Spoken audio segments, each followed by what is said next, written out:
वो 7 साल basic training period को छोड़ दें तो वो आउट होम में नौकरी करता है। इस पीरियड को हम 7 से बढ़ाकर 10 साल करने वाले हैं, क्योंकि उस समय जिम्मेवारियां कम होती हैं और आप वो समय बाहर दे सकते हैं। और ये पहले 10 साल का आपका जो सर्विस पीरियड है उसके लिए। दूसरा टेन्योर जो 12 साल का है, आज की डेट में आपको होम की चॉइस तो दी जाती है लेकिन बहुत लोगों को मिलती नहीं है। अब ये 12 साल में हम आपसे 10 लोकेशन की चॉइस मांगेंगे और ऐसा हमारा मूल्यांकन है, हमने उसका सैंपल चला के देखा है। तो हमारा ऐसा मानना है कि ज्यादा से ज्यादा बल सदस्य इन 10 चॉइसेस के अंदर अपनी जो भी चॉइस है वहां जा सकेंगे। मेरा एक ही सुझाव आपसे है कि ये चॉइस देते समय खाली आप अपने होम स्टेट का मत दीजिएगा और होम स्टेट के अतिरिक्त भी जहां आपको ठीक लगता है वो चॉइस, ताकि आपको उस चॉइस की जगह पे जाने का मौका मिल सके, नहीं तो आप फिर रैंडम कहीं चले जाएंगे। तो पहले और इस व्यवस्था में अंतर यही होगा कि अगर आप आज की डेट में घर नहीं भी जा रहे अपनी चॉइस में, लेकिन जहां जाएंगे बाहर उस पे आपकी चॉइस रहेगी कहाँ जा सकते हैं। पहले तो आप कहीं भी जा सकते थे, लेकिन अब आप मान लीजिए उदाहरण स्वरूप अगर आप 10 चॉइस देते हैं, 5 आप अपने होम स्टेट की देते हैं और 5 आप बाहर के या बड़े शहर के ही देते हैं, तो आप किसी कारण अगर रिक्तियां या अन्य कारण से आप अपने होम स्टेट में नहीं भी जा देंगे तो ये आपको एक सुविधा मिलेगी कि आप अपना उन चॉइस के एरियाज में 12 साल सेवा कर सकते हैं। तीसरी टेन्योर जो है वो 3 साल की होगी, जब आप अपना होम या चॉइस पूरी कर लेंगे। उसमें कोई चॉइस नहीं रहेगी, उसमें चाहे हार्ड एरिया हो या जहां प्रशासनिक आवश्यकता है आप वहां जाएंगे। चौथी टेन्योर में अब आपका अगर हम सर्विस काल गिने तो पहले 10 साल, फिर 12, 22 और 3 25 साल हो जाता है। तो हम समझते हैं कि उस समय आपकी रिटायरमेंट और पारिवारिक जिम्मेवारियों को देखते हुए फिर हमने एक नीति में थोड़ा परिवर्तन किया है। तो 25 साल के बाद आपकी जो फर्स्ट 3 ईयर टेन्योर होगी, हम आपको होम तो नहीं देंगे, दे सकेंगे, लेकिन जो आपके गृह राज्य के आसपास वाले क्षेत्र या राज्य हैं उनको हम क्लस्टर स्टेट का कॉन्सेप्ट दे रहे हैं। उसमें हम आपको मुझे उम्मीद है निश्चित ही आपको स्थानांतरण की जगह देंगे। तो 6 साल आप घर पे तो नहीं आएंगे, लेकिन घर के आसपास आप कहीं आ सकते हैं। और जो इसके बाद वाला जो पीरियड है 6 साल का, उसमें आप निश्चित ही आप होम सेक्टर में भी आ सकते हैं या आसपास की स्टेट्स में आ सकते हैं। आपको चॉइस दे करके आप उसमें पिक कर सकते हैं। कुछ लोग जहां रिक्तियां ज्यादा हैं हो सकता है होम सेक्टर आ जाएं, जहां रिक्तियां कम हैं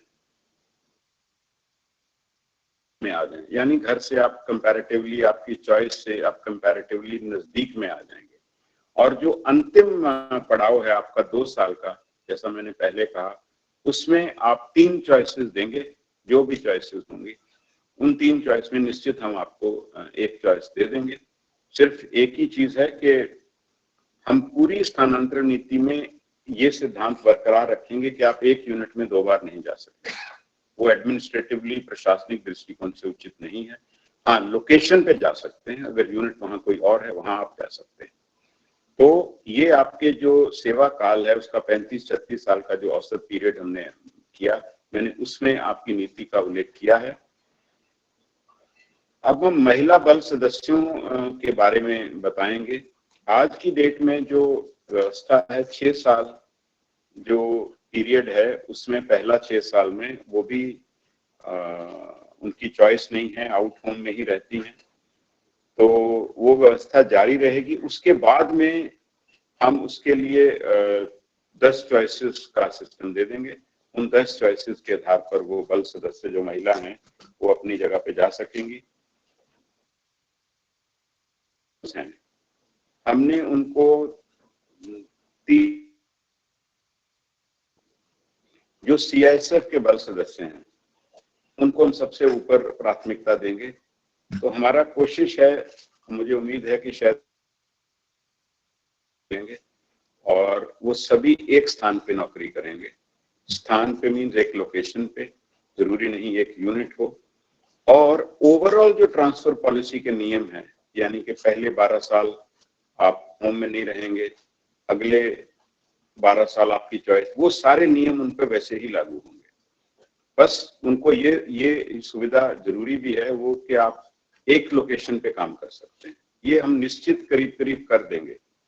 और उसके बाद वो कपल केसेस हैं जहां वो सीएसएफ में नहीं है, किसी और सरकारी गैर सरकारी किसी संस्था में है, तो उसमें हम उनको भी इसी नीति के तहत चॉइस बेस्ड सिस्टम के तहत एक स्थान पे पोस्टिंग का प्रयास करेंगे और उम्मीद है कि काफी हद तक ये मिलेगा भी। एक्स सर्विसमैन जो आज की डेट में योगदान देते हैं उसमें पहले 3 साल जो ट्रेनिंग के बाद है उसमें वो आउट होम में रहते हैं और उसके बाद गृह वाली जो आ जाते हैं क्षेत्र में, और उनके लिए भी हम चॉइस बेस्ड सिस्टम लाएंगे पहले 3 साल के बाद। और उन्होंने कहाँ पहले सर्व किया है, जब वो फौज या और किसी इसमें आर्म्ड फोर्स में थे, वो भी विश्लेषण को ध्यान में रख के और उनकी जो चॉइस बेस्ड पोस्टिंग है ताकि उनको भी उनकी सुविधा के अनुसार पोस्टिंग मिले। जो एक्सपर्ट्स की श्रेणी है इसको आपको थोड़ा ध्यान से समझना चाहिए, ये नई बात है।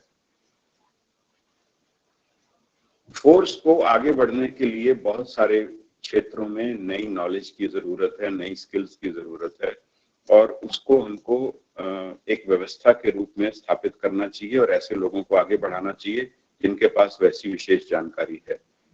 पहले वाली व्यवस्था में ये नहीं थी, कुछ सिर्फ ट्रेनर्स को ये सुविधा दी जाती थी। अब ट्रेनर्स नहीं, एक्सपर्ट्स की एक ही श्रेणी रहेगी और उस श्रेणी में चाहे आप कोई भी एरिया में हो, मान लीजिए कि आपने टेक्नोलॉजी के क्षेत्र में हैं या आप लॉ की जानकारी रखते हैं, आप मान लीजिए सोशल मीडिया की जानकारी रखते हैं, या आपके पास ट्रेनिंग का कमांडो कोर्सेज किए हुए हैं, आपके पास उसकी स्किल है। इस तरह की जो डॉग के लिए रिलेटेड आपकी, जैसे हम डॉग्स का व्यवस्था को बढ़ाना चाहेंगे तो आपको उसके लिए बहुत अच्छी स्किल है, ऐसे क्षेत्र हम निर्धारित करेंगे जो संगठन फोर्स के लिए जरूरी हैं। उसमें आपकी हम ये जांच करेंगे कि आपके पास एक्सपर्ट लेवल की नॉलेज है। फोर्स हेडक्वार्टर से हर साल एक बोर्ड बनेगा, आप सबको सुविधा होगी, आप अप्लाई कर सकते हैं, आप उसमें बताएंगे आपके पास क्या विशेष जानकारी है, और वो जो बोर्ड है वो आपको अगर मानता है कि आपके पास एक्सपर्ट्स की लेवल की जानकारी है और आप इससे संगठन को लाभ होगा तो आपको एक्सपर्ट घोषित करेगी, और जो एक्सपर्ट घोषित होगा उसको हम 5 चॉइसेस में देंगे। उसको हम आगे बढ़ाना चाहते हैं, उसको हम सुविधा देंगे तो वो 5 चॉइसेस में आगे बढ़ सकता है। लेकिन ये रूटीन में नहीं होगा। जो लोग एक्चुअली नॉलेजेबल हैं, जिनके पास वो ज्ञान है और इच्छा है ज्ञान सीखने की, आगे बढ़ने की, उनके लिए है। कोई भी एक्सपर्ट 3 साल तक एक्सपर्ट माना जाएगा, 3 साल के बाद वो रिव्यू होगा उसका, ताकि उस अंतराल में उसको फिर अपनी नॉलेज और स्किल को अपग्रेड करना होगा। अगर वो स्किल और वो नॉलेज दिखा पाता है तो वो फिर दोबारा एक्सपर्ट डिक्लेयर हो सकता है। एक्सपर्ट्स को हम विशेष सुविधा देके आगे बढ़ाना चाहते हैं, ये फोर्स के लिए आगे बढ़ने के लिए बहुत जरूरी है।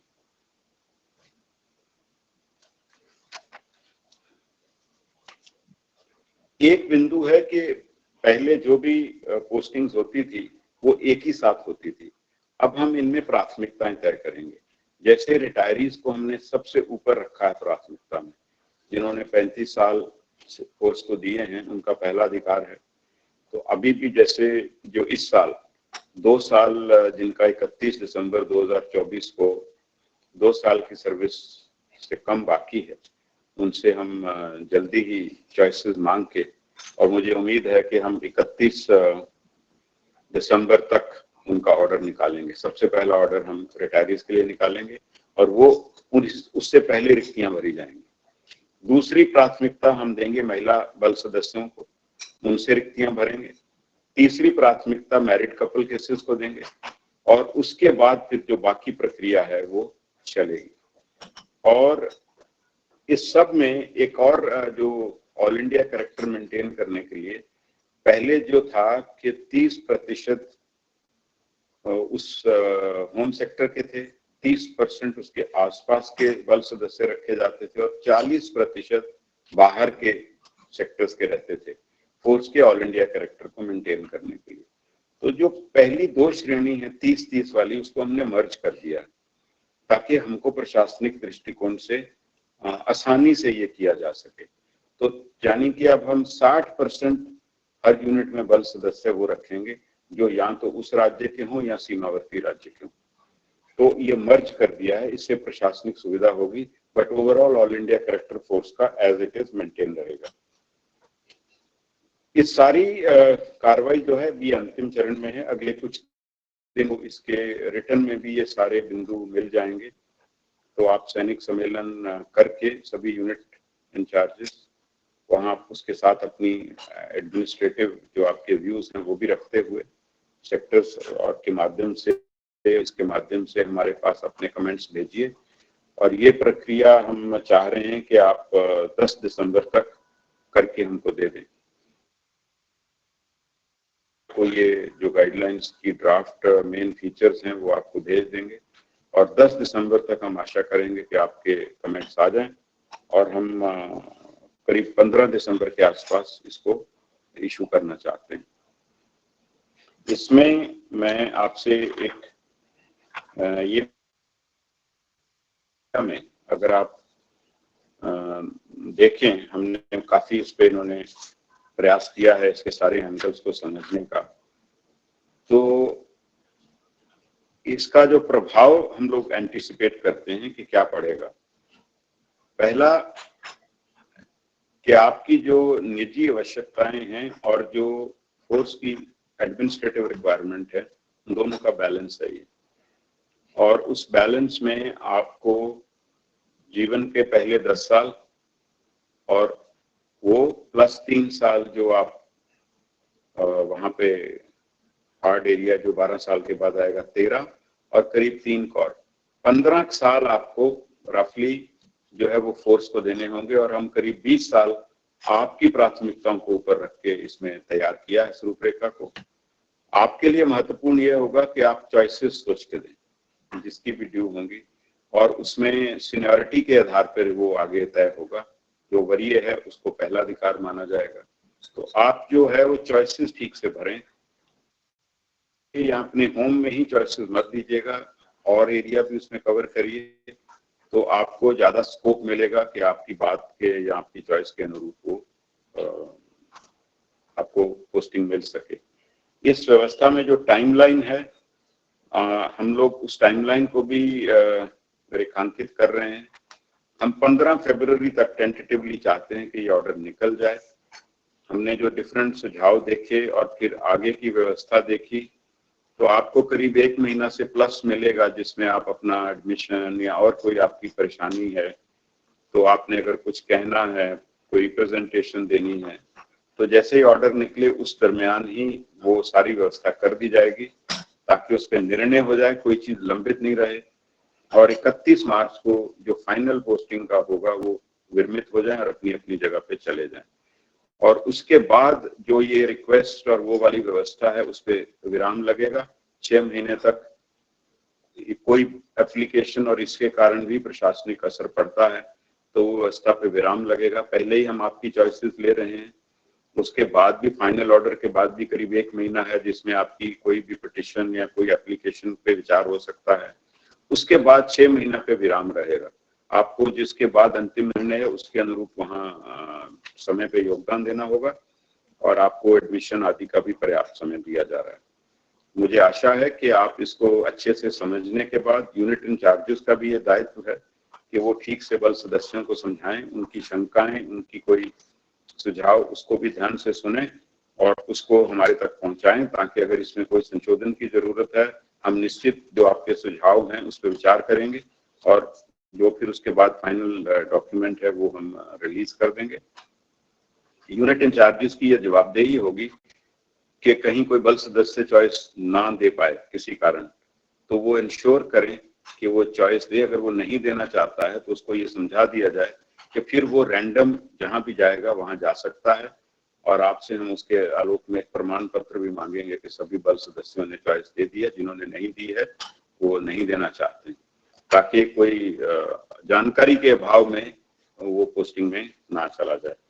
इसी के साथ मैं आप सबको शुभकामना देता हूं। मुझे आशा है और पूरी उम्मीद है कि ये जो नीति है जब ये जमीन पे उतरेगी तो आपकी बहुत सारी जो ग्रीवेंसेस हैं, शिकायतें हैं, वो बहुत कम हो जाएंगी।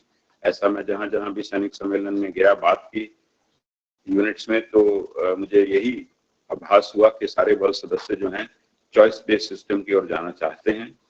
तो आप बहुत सोच समझ के सारी व्यवस्था को उसके बाद अपनी चॉइसेस दें, और हम चाहेंगे कि इस नई नीति के साथ आपका अपने काम में भी ज्यादा मन लगे और आप अपने परिवार और अपनी और जो आपकी जिम्मेवारियां हैं उनको और बेहतर रूप से कर सकें।